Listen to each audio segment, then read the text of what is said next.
इस देश को समझने के लिए अब भारत के चश्मे से देखना जरूरी है। इस देश को हमें अपनी ऐनक बदलनी है, अपने चश्मे बदलने हैं और अपने एंगल बदलने हैं। पूछिए उनको कुंभ का मतलब क्या है, पूछिए उन 52 करोड़ लोगों से कुंभ का मतलब क्या है, पूछिए उन लोगों से जो नहीं आ पाए हैं लेकिन मन महसूस करके रह गए, काश मैं भी कुंभ में जा पाता। बहुत सारी दुर्घटनाएं होती रहती हैं, सड़कों पे होती हैं, रेलों में होती हैं, कहाँ नहीं होती हैं। इतनी भीड़ है, इतनी भीड़ है।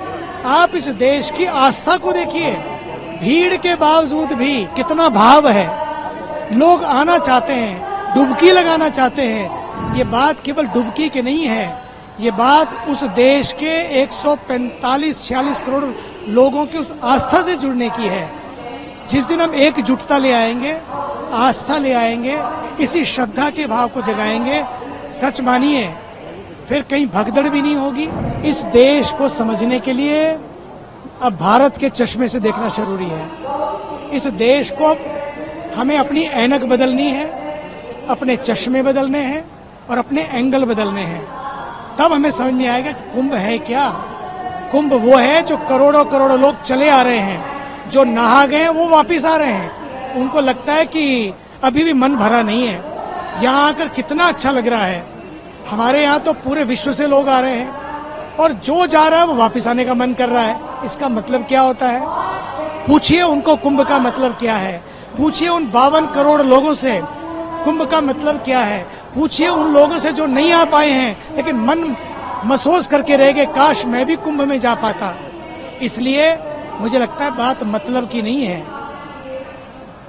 जहां मतलब ना सदता हो वहां पर हम कुछ भी कह सकते हैं, ऐसा नहीं होना चाहिए। मुझे बड़ा दुख होता है सुनकर। श्रद्धालुओं को कैसे देखते हैं जो कुंभ दिल्ली में जो भगदड़ हुई है? देखिए, बहुत सारी दुर्घटनाएं होती रहती हैं, सड़कों पे होती हैं, रेलों में होती हैं, कहाँ नहीं होती हैं।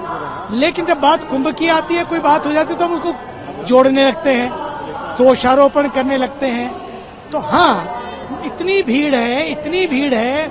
आप इस देश की आस्था को देखिए, भीड़ के बावजूद भी कितना भाव है। लोग आना चाहते हैं, डुबकी लगाना चाहते हैं, ताकि मैं कहीं पीछे न रह जाऊं, मेरी भी डुबकी लग जाए, मेरे भी पूर्वज तर जाए, मेरे भी पाप नष्ट हो जाए, मुझे भी कुछ पुण्य प्राप्त हो जाए, मैं भी इस महाकुंभ में स्नान करके अपने को भाग्यशाली समझूं,